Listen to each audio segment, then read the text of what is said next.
Olá, amigas e amigos do Responsabilidade. Se tem uma coisa que eu não preciso nem perguntar, é se você tem problemas, né? Aliás, todos têm problemas, uns mais, outros menos. Agora, tudo depende da maneira como você lida com eles. Isso é que faz diferença entre ser feliz ou não. Nesse caminho, existe um profissional para te ajudar, é o psicanalista. No programa de hoje, nós vamos conversar com um estudioso incansável do consciente e do inconsciente. Vamos entender um pouco melhor como funciona a nossa mente e o que desencadeia certos comportamentos típicos de desvio de personalidade. E é como se diz por aí, né? Cada cabeça é um universo.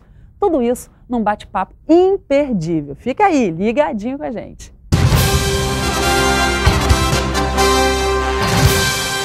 Estamos de volta com Responsabilidade e na nossa campanha permanente, o Elo do Bem, né? Você sabe muito bem que todo mundo tem aquele negocinho em casa que não usa há muito tempo, que são brinquedos, livros, roupas, artigos não perecíveis. Se você quiser doar para alguém, quiser fazer o bem, não sabe para quem, isso acontece tão frequentemente, eu vejo meus amigos, as pessoas que me abordam na rua, então liga para a gente, ó, 2221-4300, nós vamos nos organizar, existem empresas que nos fornecem o transporte, nós fazemos um roteiro dentro do estado do Rio, buscamos na sua casa e levamos a instituições, ONGs, associações que precisam e a gente se orgulha de poder estar fazendo esse papel no nosso programa há 6 anos. Hoje, aqui em nosso estúdio, Jorge Luiz Vesque, ele que é psicanalista e tem tantos predicados, olha, ele é psicólogo também, com doutorado pela UFRJ, Universidade Federal do Rio de Janeiro, e olha, gente, uma peculiaridade, ele é poliglota, fala 13 idiomas, 13 além do português. O que é isso, doutor Jorge? Como é que pode uma pessoa falar tantas línguas? É porque eu gosto muito de viajar, Uhum. e é sempre bom você poder falar com as pessoas na língua delas. Né? Uhum. Mas o principal motivo que eu sempre gostei de língua é porque eu gosto de ler, né? Uhum. Estudar, e as traduções nessa minha área, elas são sempre muito difíceis. Então eu prefiro sempre, para ler um livro, aprender uma língua. Eu acho que sempre vale a pena esse esforço. Né? Além disso, esse trabalho que eu faço, né, com pessoas, cada pessoa ela tem a sua língua, cada pessoa tem a sua linguagem. Então, quando a gente vai atender uma pessoa, é praticamente um estudo de uma língua. Quer dizer, você tem que entender essa língua dessa pessoa, como ela pensa, como ela vê o mundo, como ela percebe. Sem a gente entender, né, a língua da pessoa, é muito difícil você tratá-la. Tem razão, que abordagem original, você tem razão. Então, eu estava até achando incrível você falar 13 idiomas, na verdade você fala até muito mais, né? Com certeza. Que coisa fascinante. Eu estou vendo aqui, isso aqui são todos os livros que você já escreveu, você tem 4 livros publicados. Esse aqui está até antigo, né? É antigo. Caos Sensível, eu vou mostrando. Eles tratam sobre o quê? Sempre... Esse caos sensível, eu trabalho a questão da crise, né? Que, como a ideia do caos, hoje em dia a gente tem na física o que eles chamam de não linearidade, né? Ou das equações complexas, que mostram que dentro dessas situações que a gente chama de caóticas, elas têm uma lógica. Então, na clínica, né, a gente vê que nas situações de crise, também elas têm uma lógica. Né? Se você for trabalhar, se você for fazer uma análise detalhada, né, as crises elas não são tão vamos dizer, caóticas quanto elas parecem. Né? Elas têm uma ordenação interna a elas, né?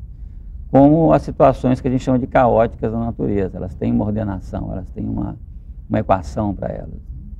Tem mais 3 aqui, mídia e identidade pessoal, esse aqui já é mais novo, esse aqui trata sobre... Esse é um trabalho que eu fiz do minha tese de doutorado, trabalhando a importância ou a influência, né, das mídias na construção da personalidade, na modernidade. Espumas, nas espumas do tempo, aqui tem alguns símbolos de astrologia, é isso? Não, esse foi o trabalho que eu fiz de mestrado, que é um estudo sobre a questão do tempo na psicanálise, na filosofia, na física, né, nas ciências. É um estudo sobre o tempo, sobre a questão do tempo. Nossa, cada livro tem que ter uma pesquisa tão grande. Eu estava vendo a bibliografia ali do Caos Sensível, fiquei impressionada, tanta alusão a autores. E são tantos, né? Quer dizer, tem um trabalho de pesquisa imenso por trás de escrever um livro. E A Morte de Deus e o Assassinato do Pai, Nietzsche, Freud, o que é?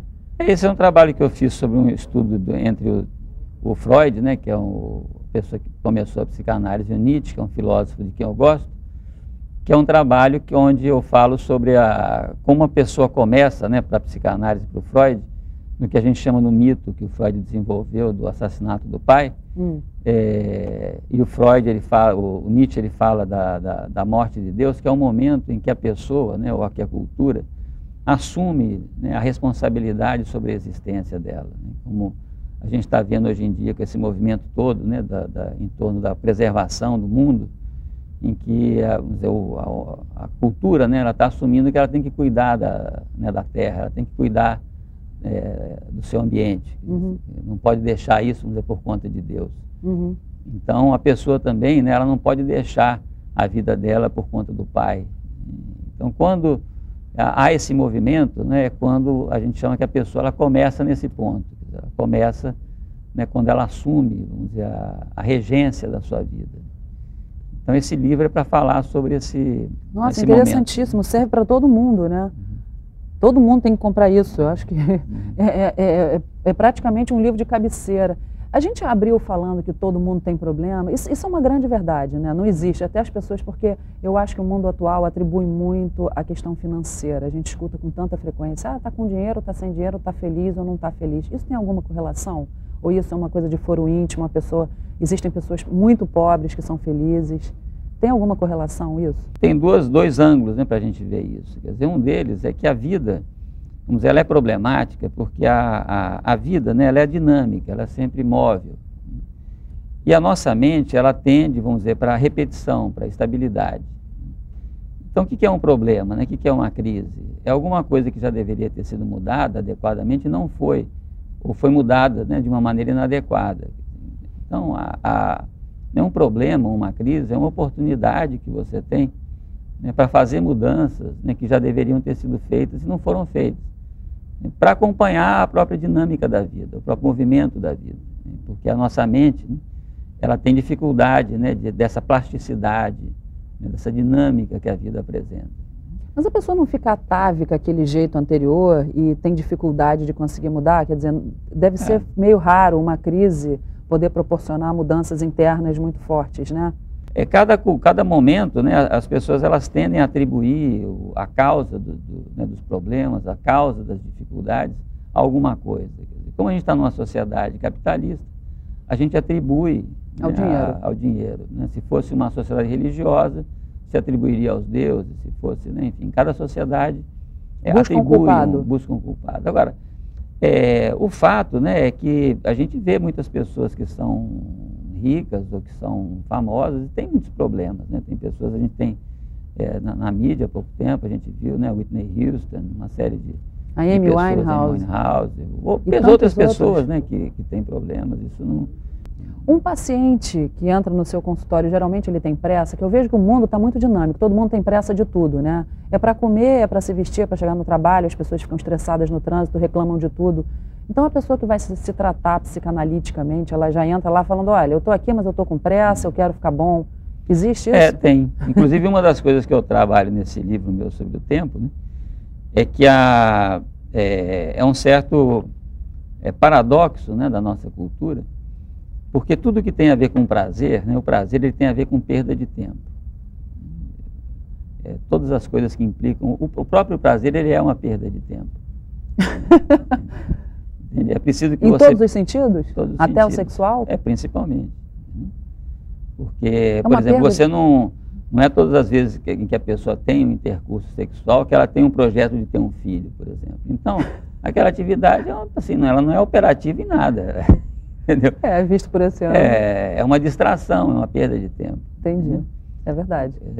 Então, o resgate, né, vamos dizer, desse prazer, ele começa a se dar de maneiras frequentemente assim, pontuais. Então, a pessoa, é o problema das drogas, é o problema de situações de risco, em que a pessoa tem que ter uma adrenalina grande, assim, num curto espaço de tempo, né, porque já esse tempo, né, que seria necessário ao exercício do prazer, ele vai se tornando inexistente. Então a pessoa tem que começar a procurar, né, o prazer em condições agudas, em condições críticas. E isso beira até a morte, né? Porque se você vai buscar o prazer através das drogas, você está ultrapassando esse limiar, ou não? Tá, claro. A nossa mente, né, ela tem dispositivos, frequentemente, para transformar um desprazer em prazer, se for o caso, por exemplo. Né? A pessoa, se ela vê que, né, como aconteceu com o Mike Tyson, né, ele apanhava muito, aí o que ele fez? Ele começou a gostar de apanhar e começou a gostar de bater e se tornou um grande boxeador. Então, a pessoa, quando ela se vê numa situação que ela não pode mudar um desprazer, ela se adapta. Ela se adapta e transforma aquilo num prazer. Quando esse equilíbrio ele começa a ser afetado, você começa a ter problemas, né, de fundo emocional, problemas de fundo psicológico, quer dizer, porque você está quebrando com, né, um equilíbrio mental. Né? E isso leva muito tempo para fazer um tratamento real, clínico, né? Você diria, tem uma média ou cada caso é um caso? Cada caso é um caso, quer dizer, depende sempre assim, o que a pessoa está pretendendo. Tem pessoas que têm uma aspiração em relação a elas e a vida delas assim mais profunda, né? Tem pessoas que têm uma perspectiva mais superficial, né? Mais imediata. Falando sobre drogas, que eu acho que é um assunto extremamente pertinente, a gente está vivendo um mundo cheio delas, e o tráfico, e as pessoas assustadas, quem não usa não consegue entender muito bem o que faz uma pessoa ficar viciada, tendo em vista que, por exemplo, o crack. Dizem que na primeira tentativa você já se vicia. O que faz alguém, sabendo disso, mesmo assim ainda usar? O saber, né, a nossa mente, ela tem, vamos dizer, pelo menos dois níveis, né, quer dizer, o que a gente chama um consciente e um inconsciente. Então, as compulsões, né, como no caso dos vícios, ele vem desse lado mais inconsciente, mais profundo, né, que não padece, vamos dizer, da razão, não padece do conhecimento. Quer dizer, aquilo que a pessoa sabe, né, não chega, vamos dizer, até a esse nível. Quer dizer, esse nível só chegam as emoções, só chegam as sensações, né, o prazer, o desprazer, né, a satisfação, a insatisfação. Então, essa excitação, né, do sistema nervoso e a excitação do desejo, né, a oferta inesgotável, né, de aparentes possibilidades de satisfação, gera um tipo de excitação que essa realidade ela não resolve. Então você tem o quê? Você tem, né, uma excitação residual, uma excitação, né, que não se realiza, que não se concretiza. Essa excitação residual, ela vai evocar, às vezes, a violência, às vezes a droga, alguma coisa, né, para tentar esgotá-la. Há outro lado, né, que é um lado mais micro, né, que são, vamos dizer, a vida familiar, né, a vida das pessoas. Que né, uma pessoa em formação, né, ela precisa de certas condições, né, de uma família, de pais, de mães, né, de uma disponibilidade emocional, né, de pessoas que cuidem dela. Então, a pessoa ela precisa, né, como tem alguns experimentos que foram feitos durante a guerra, né, com órfãos de guerra, onde você oferecia, né, para dois grupos de órfãos a alimentação através de braços mecânicos, né, de mamadeira, e outra que era feito através de pessoas que pegavam a criança, alimentavam e tal. Essas crianças que foram alimentadas com o mesmo alimento, as mesmas condições do que as que tiveram uma assistência, começaram a criar uma situação de autismo, de psicose, né, pela ausência, vamos dizer, desse fator, dessa interação, né, humana. Então, o ser humano, além de comer, de beber, né, ele precisa de afeto, ele precisa de uma intervenção afetiva. Seria bom que todas as pessoas tivessem acesso à psiquiatria, à psicanálise, porque tem uma pecha na sociedade, até em filmes a gente assiste isso com bastante frequência, em novelas, tem assim uma coisa meio caricata, às vezes, quando querem fazer piada, da pessoa num divã, deitado, de costas para o sujeito, e o cara assim, sempre com estereótipo meio de, né, uma pessoa diferente, assim, de óculos, que não é o seu perfil, aliás. Você acha que isso daí, em função de que existe essa brincadeira, e se a psicanálise seria recomendada para todos os tipos de pessoa, para que a gente pudesse se conhecer melhor? É claro que se você tem uma pessoa, né, com quem você é um profissional, né, que possa ajudar você diante desses problemas que você teria que ter mudado, né, e não conseguiu mudar, né, ou para esclarecer situações, né, como a gente estava falando da vida familiar, né? Quando você entra na vida familiar, por exemplo, eu fiz doutorado de comunicação, né? Você está, né, fazendo mestrado, Mas você não tem, assim, a pessoa é doutorada em casamentos. Você fez um curso, né, uma faculdade. Então o seu casamento vai dar certo. Para ser mãe. Então você vai ser mãe, né, você apresenta lá um documento que você fez faculdade, inclusive você já tem, né, mestrado em ser mãe, você estudou sobre isso. Não, todo mundo é pai e mãe assim a primeira vez. Quer dizer, você começa sendo mãe, no seu caso, né, assim, a primeira vez que você foi mãe é aquela vez, você nunca foi mãe antes. Não tem ensaio, né? Não tem ensaio. É ao vivo. E é uma situação crítica para o seu filho. Muito. Entende? Tem não razão. assim para a mãe exatamente, mas para o filho é porque é a primeira também vez que ele está é um filho. No mundo, que ele está no mundo. E aquilo é decisivo para ele. Entende? Verdade. Então a pessoa ela vai fazer, vamos dizer, uma situação dessa, que é uma situação crítica, uma experiência bastante radical, frequentemente sem nenhuma experiência nisso. E geralmente quando a pessoa entra, né, em algumas condições, como, né, numa posição dessas, né, de ser mãe, ser pai, a pessoa ela cria uma certa onipotência, que é um sentimento da pessoa que não sabe achar que sabe. O que é muito difícil, né, tanto para a própria pessoa quanto, no caso ali, para os filhos. E por que a gente cria, só esse parêntese, é natural, é humano isso? Você está diante da coisa e fala, bom, eu sei e vou fazer? É assim mesmo? É esperado isso de nós? Porque é uma reação numa situação de crise. Entendi. Se você está num transatlântico e ele está afundando, você vai ficar questionando se você sabe ou não nadar? Claro. Dizer, você vai pular na água e vai ficar se debatendo, se você consegue fazer alguma coisa. Não dá para você... É a sobrevivência, né?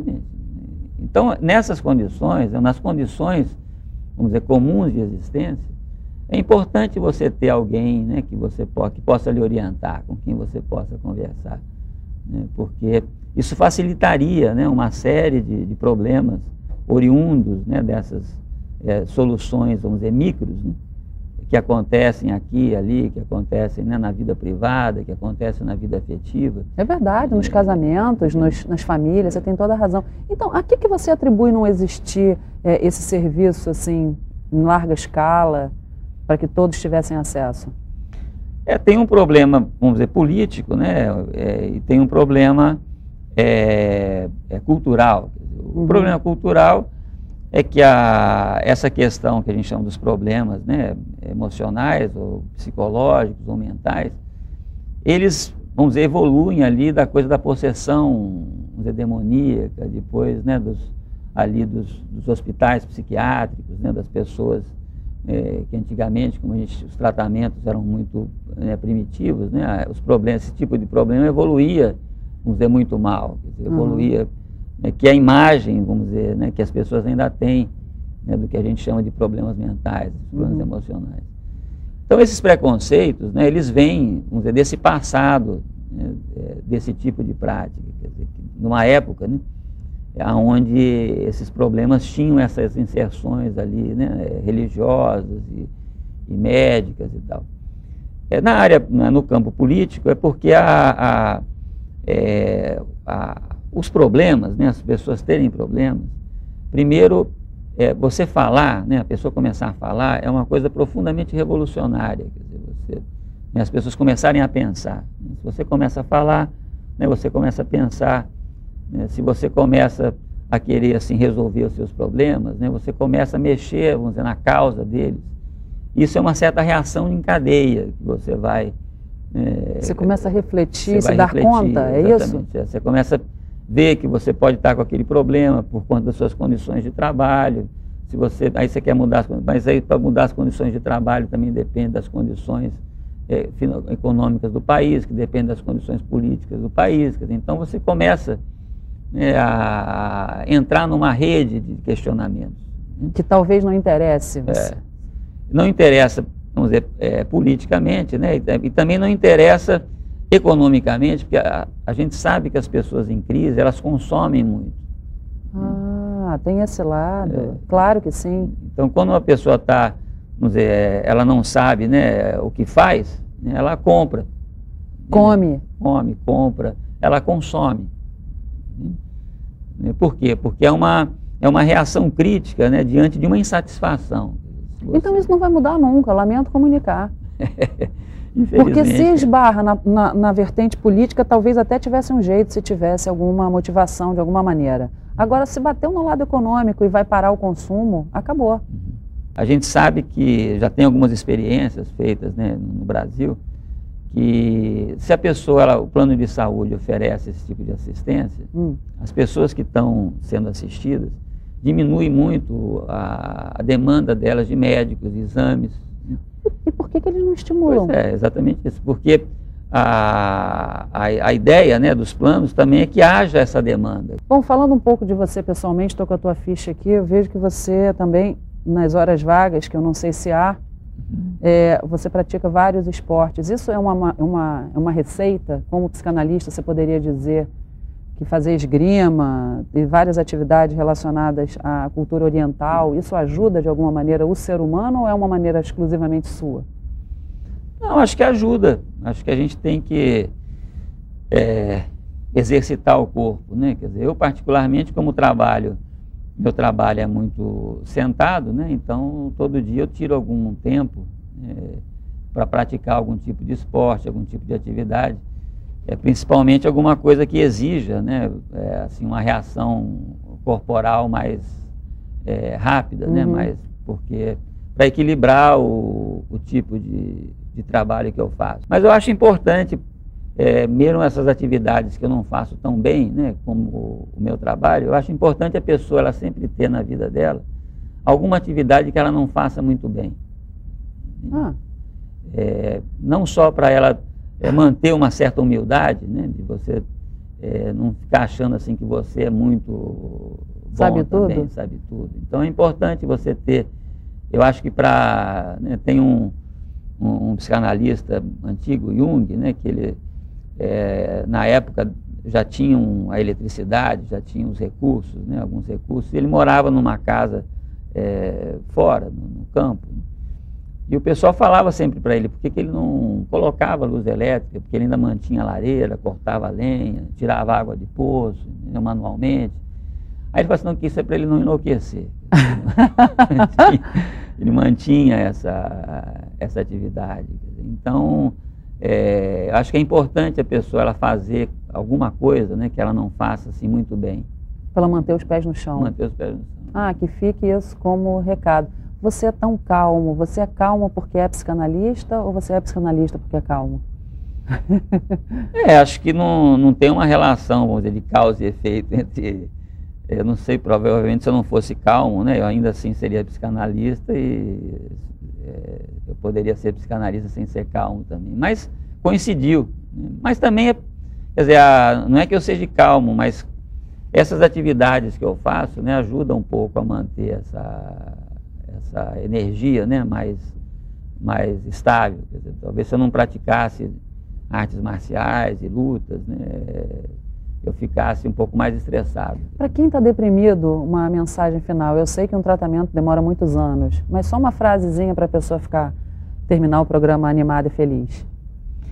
Eu acho que uma das coisas que é importante, né, para qualquer tipo de situação emocional é a pessoa poder fazer sempre no seu cotidiano alguma coisa que ela faça, né, que ela faça efetivamente, e que ela sinta que aquilo é útil para ela. Né? Por exemplo, pode ser fazer a sua comida, ou, né, arrumar coisas o seu simples quarto, do dia a dia, né? Simples, né? Alguma coisa que seja importante para ela, que tenha a ver com a existência dela, que tenha a ver com a manutenção da existência dela, e da qual ela participe diretamente.